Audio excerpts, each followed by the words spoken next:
สบายดีสบายดีพามาเบิ่งสองพระเอก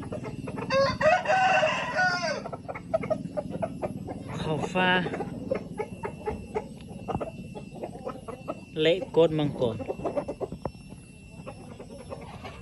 รอยปัจจุบันนี้3 โลเอสเนาะติดมื้อนั้น3 โลเอสรอยมาตรฐานใหญ่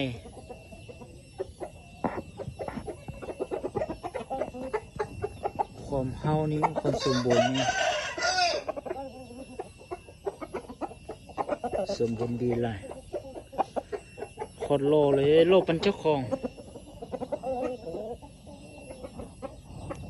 สมนางตะแกรง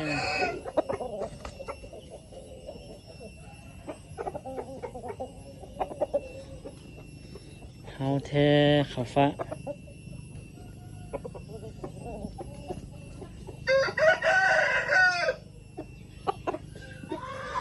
กดมังกร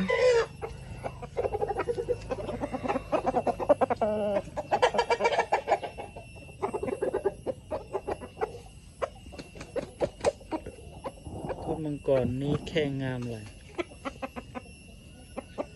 ก็มังกรเล็กเตยตรงกดตาเท่านะถ้าได้ขนสุดก่อนแล้วจึงออกล่าใหม่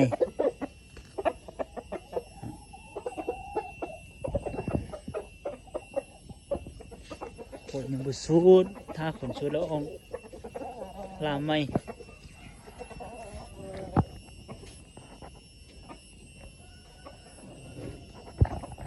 รอยมาตรฐานดูโครงสร้างดีอยู่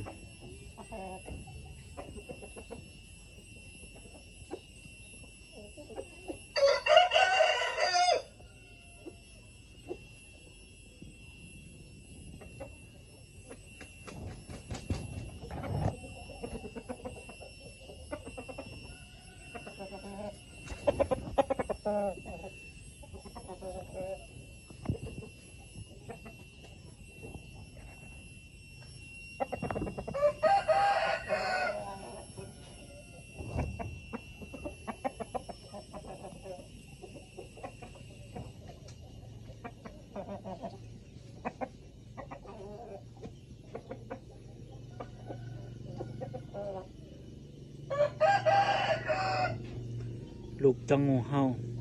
บวกแม่แข้งสร้างนอน2 ตัวนี้